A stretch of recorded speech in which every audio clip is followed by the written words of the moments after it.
Eksaktong isang buwan matapos ang interview ng Bleacher Report sa ating pambato, isa sa kilalang sporting website sa buong mundo.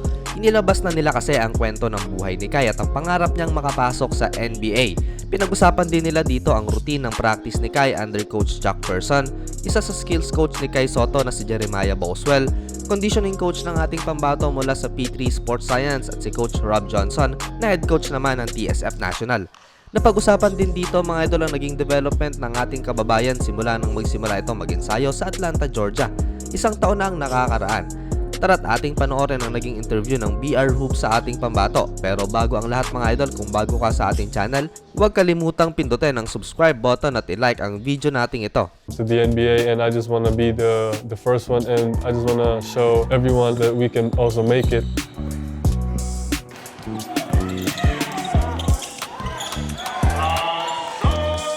My dad always told me to watch films of Hakeem Olajuwon, Tim Duncan, those guys, and I just kept watching, every day.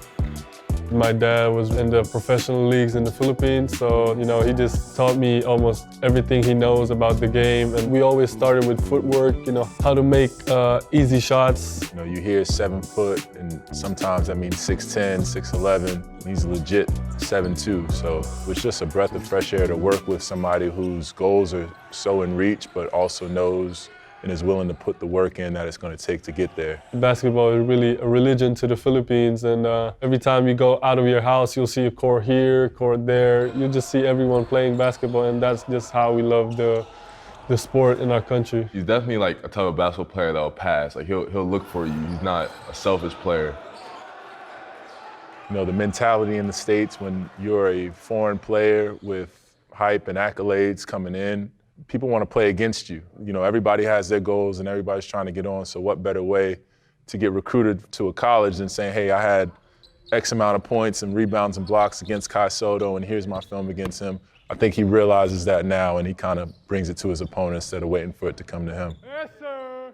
Yes, sir. The first few months, I'm just getting used to the culture, the people, and the basketball here, and I'm just very happy that I have my whole family here. I didn't really know a lot of things about college recruitment because in the Philippines I was still at the 10th grade, so I wasn't really focused on any college. But when I came here, I just got a little shocked that things are happening so fast, and I just have to be ready for it.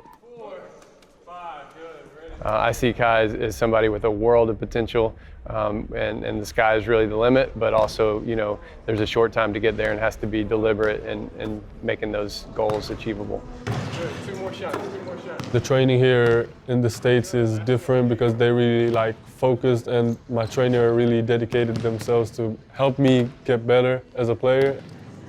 One thing that we wanted to really work on, getting him to be more NBA ready, which means, can he handle the NBA pace of the game, physicality, can he use his length in a meaningful way? Does he stretch the floor consistently? Can he guard players? Can he guard in the post? Can he guard off switches? Very good, going right back, bang, bang, boom, yeah, there we go. That's a good one.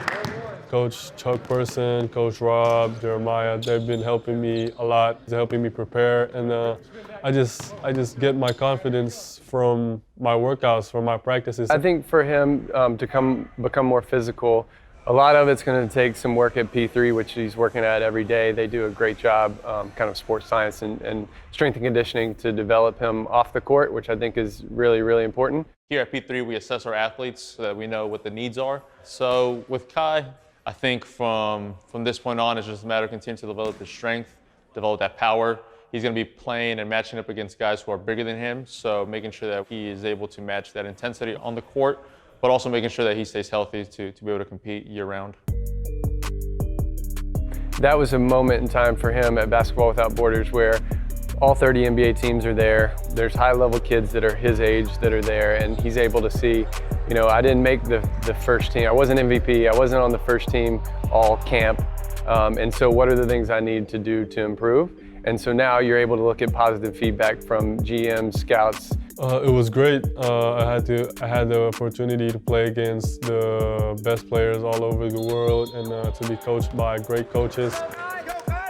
What are the gaps? What's going to help him get there? And I think he took it to heart. You know, I think he saw kind of where he was and was able to size himself up a little bit, and now he's able to take a step forward because he's grounded in reality. He's not caught kind of in the hype world. You know, potential is something people talk about a lot, right? Potential, potential, potential. There's always a point though where you have to start turning a corner and potential has to become reality. And for him, he's starting to approach that phase.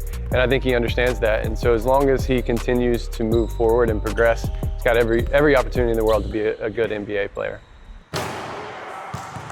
My ultimate dream is to make it to the NBA, and I also want to represent the Philippines on international tournaments. I just want to show that Philippines is part of the basketball world. I appreciate those people who follow me and my journey, knowing that all my fellow Filipinos from my country, you know, supporting me and following me, and I just use it as a motivation, inspiration, just to work even harder to make